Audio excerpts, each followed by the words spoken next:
Hey homies, what's up? Ryan Wynn here with a very special episode of Late Night Inks.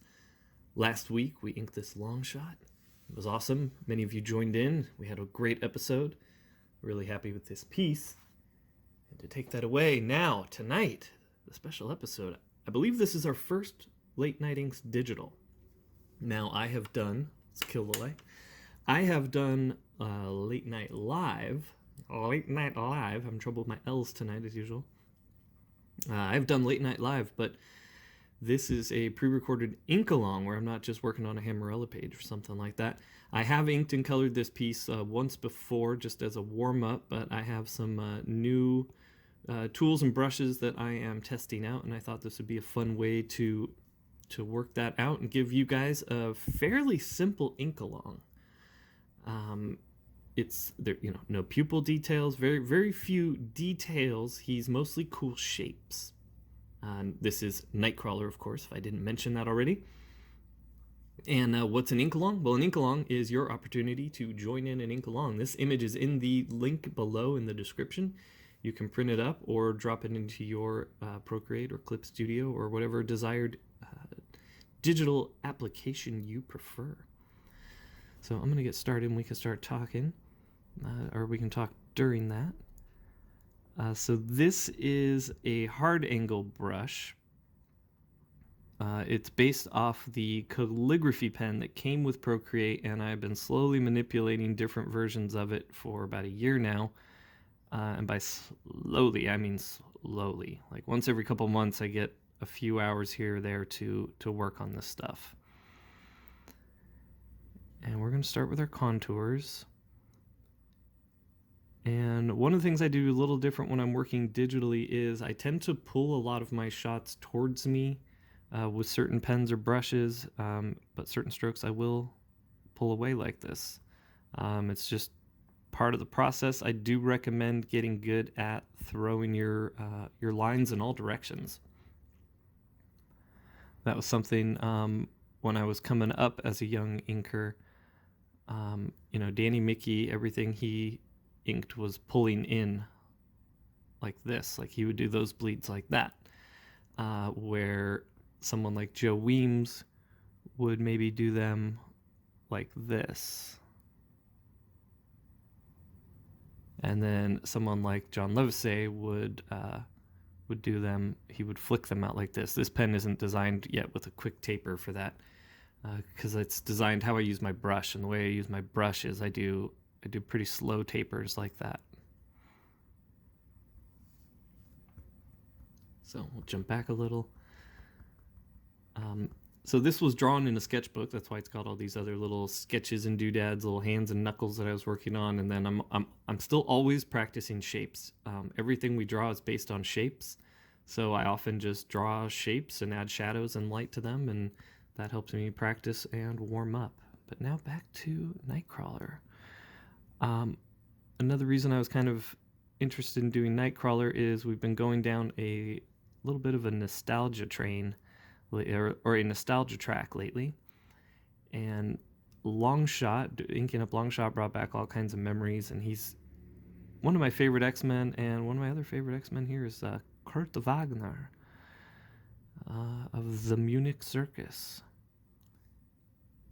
And many of you may have been introduced to him in X-Men 2 and then found your way into the comics. for me, I think the first place I saw him was in an X-Men book, and then I went and got his miniseries. It was out at around the time. 4-issue miniseries, swashbuckling slash cosmic adventure. And he just kicked absolute butt in it. Great, really fun character. And then he was in one of my all-time favorite series, Excalibur. He was part of the British X-Men team with, oh man, I forget Megan's name, but there was Kitty Pryde was part of it. Captain Britain was the leader. Rachel Summers, Phoenix, was part of it, as was Nightcrawler, Kurt Wagner. And then there was a shapeshifter named Megan that was part of the fairy world. She was like a fairy mutant, I think. So here, we're going to zoom in. A lot of people don't like to zoom in much on their work because you can get lost noodling in details. And that's why people like in Clip Studio that you can lock the page so it stays at a size. If you want to do that kind of stuff, I recommend just either keeping your fingers together and rotating your page like that, and it'll adjust the size a little, but not too much. Otherwise, you can hold something. Let's see, what do I got here?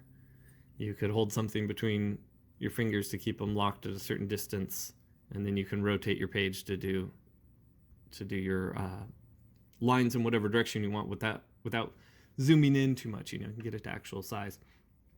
I've worked on paper and digital so much that I kind of know how it's going to translate, so I'm not afraid to zoom in. I don't tend to over render or over noodle while I'm there. Plus, it's a little easier on this old man's eyes as I'm getting older. Just zoom in and nail it.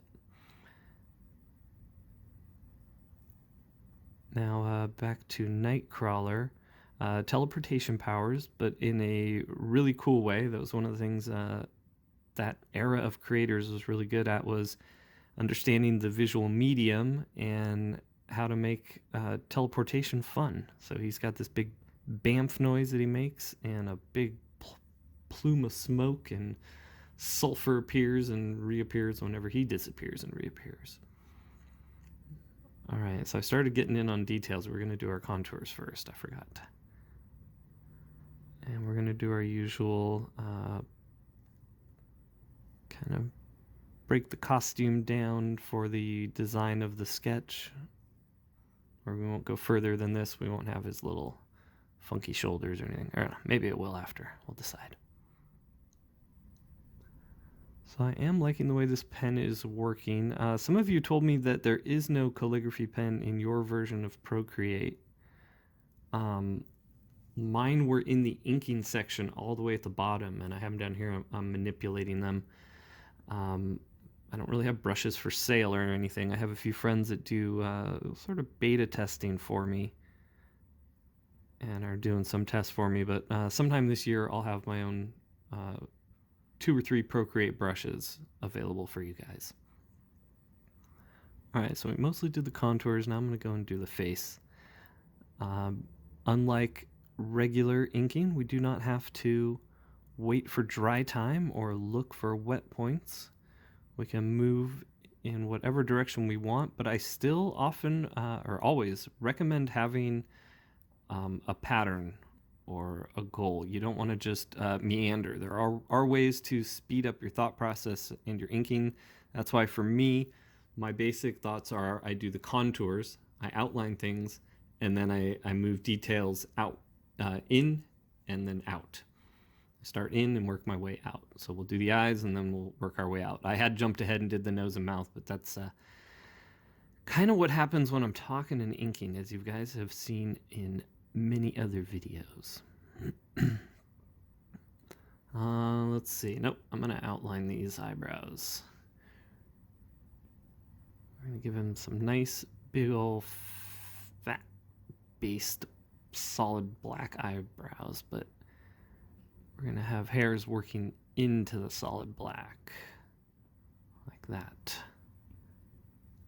And then we'll go in and paint it in with our brush.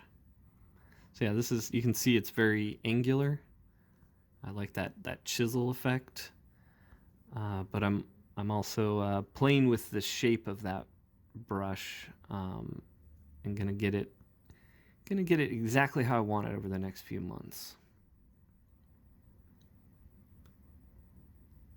So yes, like I was saying, back to the character at hand. If you'd like to see some great art and you haven't read Excalibur, it's written by Chris Claremont, one of the greatest comic writers of all time, and the single greatest X-Men writer of all time. And it is art by Alan Davis on pencils and colored by Paul Neary, one of the greatest inkers. Legendary inker and legendary penciler. Some of the best comic art of all time as well. I mean, the series is just fantastic. It's really out there. A lot of my friends didn't like it when we were young. I did. I was always the little weirdo that liked funky stories and funky characters that were not to the norm. But I still liked my X-Men, and this had an X-Men vibe, and it had my favorite X-Man in it. I was also a big Kitty Pryde fan. But everyone was fans of all these characters. They were so well written, and their adventures were so cool that, everyone loves that version of Kitty Pryde. Everyone loves that era of X Factor. And I don't just mean 40-year-old men.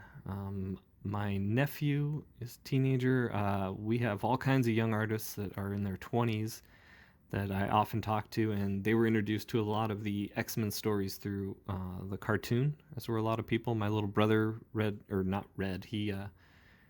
he learned about most of the X-Men stories, Dark Phoenix, all that stuff from the cartoon, and then went and read the comics, got the comics from me.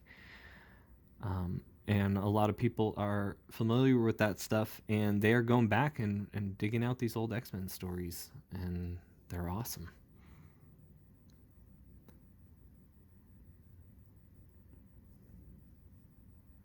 Yeah, all the spin-offs seemed to work. They always had top-tier talent.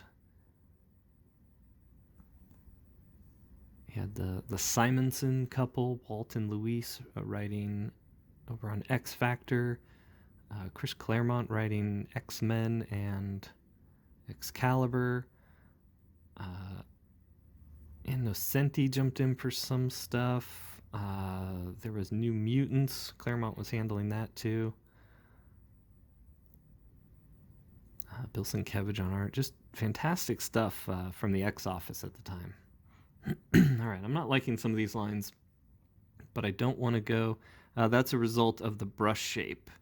I still have to manipulate the brush shape a little for the way I create my create my lines.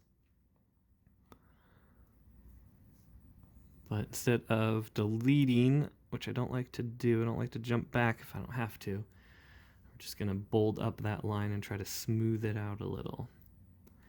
And obviously I could go in and use a different pen that already is set up the way I like it, or prefabbed pen that works, but this is my personal challenge here to figure this pen out and what works with it and what doesn't. So I want to go through the complete process. And normally I'm inking with a brush, a Raphael 8404, size 2, also a size 4 or a 6 for the big stuff. We get a little cast shadow under that lip. We won't do one under the nose because even though it's a bigger object, sometimes cast shadows tend to look just a little Hitler stash-ish. I mean, that one's not so bad, but it doesn't work for me sometimes. I like a little doop. Maybe add it with color. Maybe there's something about the nostril area being having the black spot there. I don't know if it works well enough for me. All right, let's go in and do this rendering here. Now, you don't have to do it exactly as I do it. You can go a little stumpier with the ends if you want. You can go really smooth and sleek with them. You don't have to do the exact same lines that I have done here. You can use my work merely as a suggestion. And one of the benefits of working digital is you can just fill in your black areas thusly. I still tend to paint some in because it's habit for me. Whoops. But boom, there you go. And I'm still deciding how I want to do this. If I want to render some of this out, or if I want to make it really clean. So we'll see. And I am also deciding what to do with the hair. I think we're just going to go in and hit this highlight. Sun Wukong, the Monkey King. He likes to fight and he likes to sing.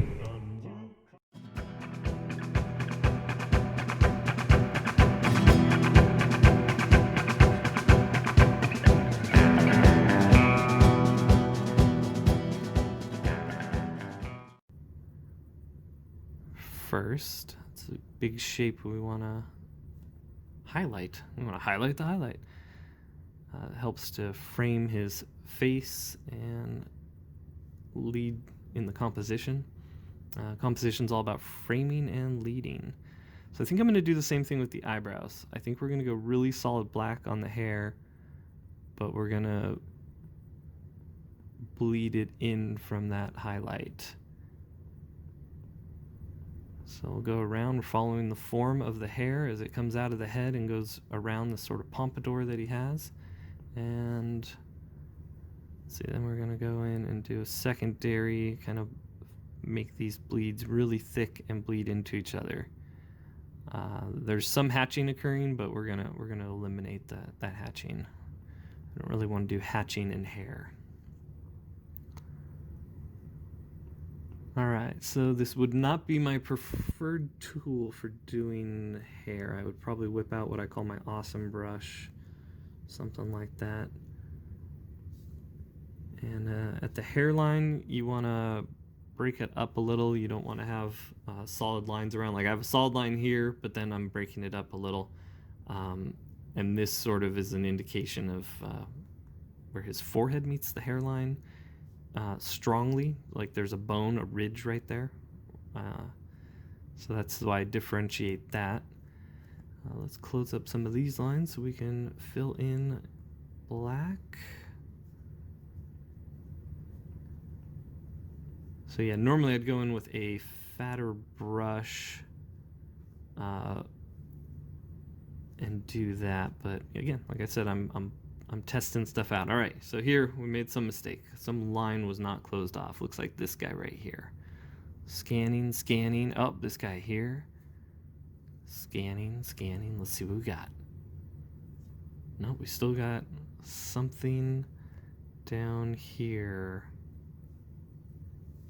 Let's see where it is. It's somewhere along here. There it is. You can tell in Procreate sometimes where the bleed is by how it bleeds out. See it somewhere up here now. This thin line. All right. So we're just going to go in and bold up all of this now.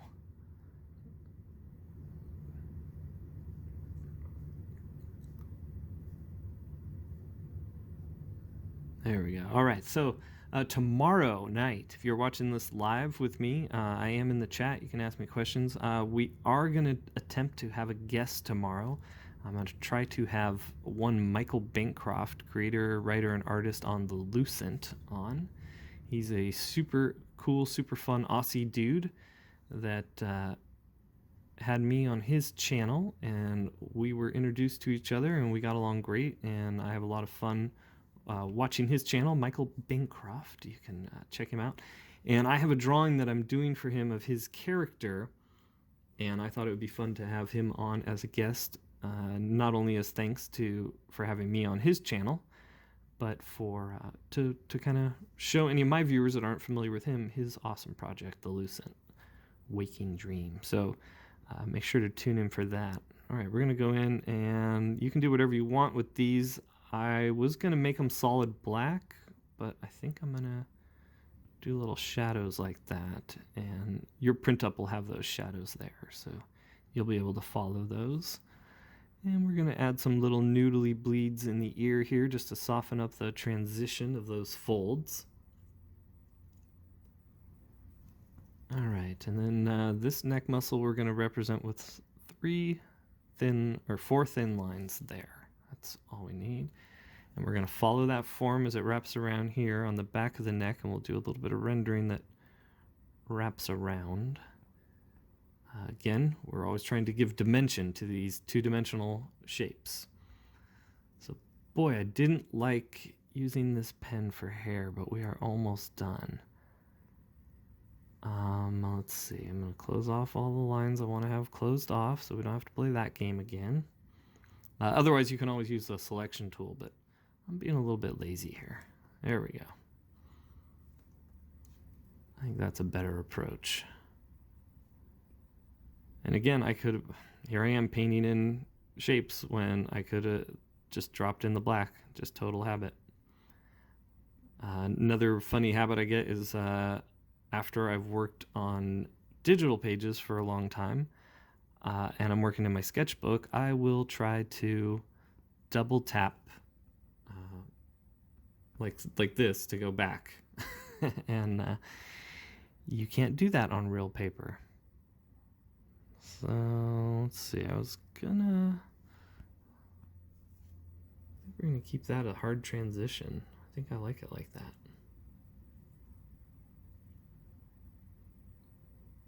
All right, now down to here. There's a little bit of his cast shadow from his chin, and then we're just going to lay in the black shapes around these muscles.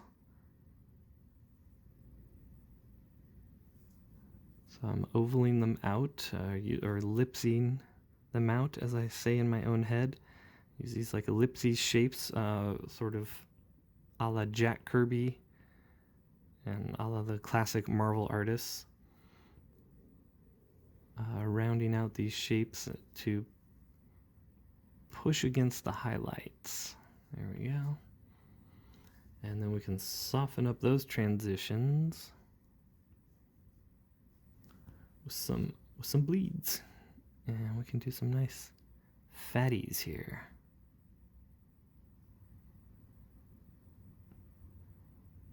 And these, again, this just softens your transition from white to black. And as that wraps around the back of... Let's see how this looks without that, see. All right, I think this almost works for me. Let's see, we got a couple things. See here, erase that. All right, I gotta, not erase. Fill in some of that kind of got lost in the hatching. All right, I think we are gonna go in. We're gonna go in and soften this side up too. It's just a little too harsh of a transition. And when you're doing hair, you want to just make sure you're following the form. And you don't have to have, the lines don't have to be like the gradation on this. This is a transition of light. You don't have to have that same smoothness with the hair as long as you're following the form, because hair changes shape and light and folds and stuff. And you want it to feel more organic.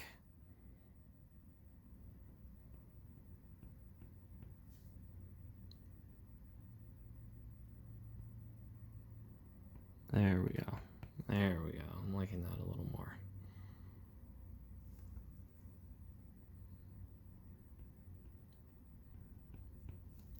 Still not enough. All right, so I think next time I'm gonna have to make this brush have a better bleed on it, so that this can all be done in one pass. And to name drop, though, when I worked with Todd McFarlane, he said, it doesn't matter what you do, how you make your blacks, your whites, or your grays, as long as you have your transitions, it'll work. All right, well, I think we have a Kurt Wagner, and we're looking at 22 minutes. Nice, short, tight episode. We used our trusty Apple Pencil. We used our trusty iPad Pro. I'm going to go down here. I'm going to drop my signature. And if you have inked along, you go ahead, trace over that, add your name here, And then also across the bottom, add your social media handle that you would like for people to check you out at.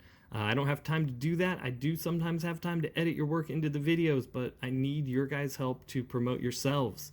So nice and big across the bottom here, put your @ as well as your signature there, and we will be dropping your images into upcoming videos.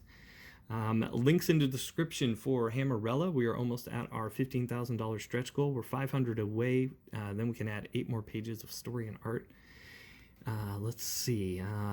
If you have been keeping up with us over on Geronimo Draws, every Tuesday we do the draw stream at 8 p.m. Eastern, and this was last night's piece of work.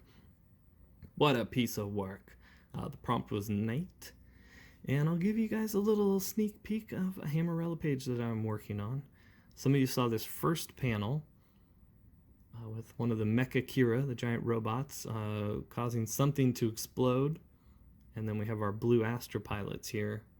And you can't really see the cityscape behind them. It's a little bit light, but this is what I'm going to be working on tonight.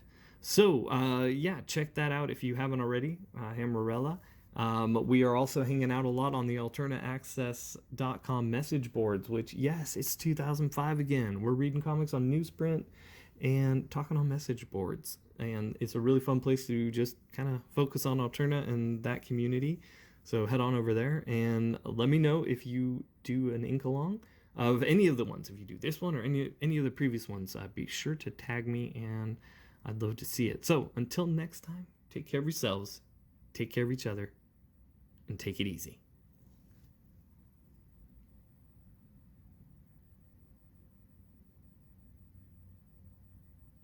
And if you haven't already, head over to AlternateAccess.com and check out the book I wrote, Gods and Gears, with art by Dean Kotz and letters by Wes Loker. Stupid cat.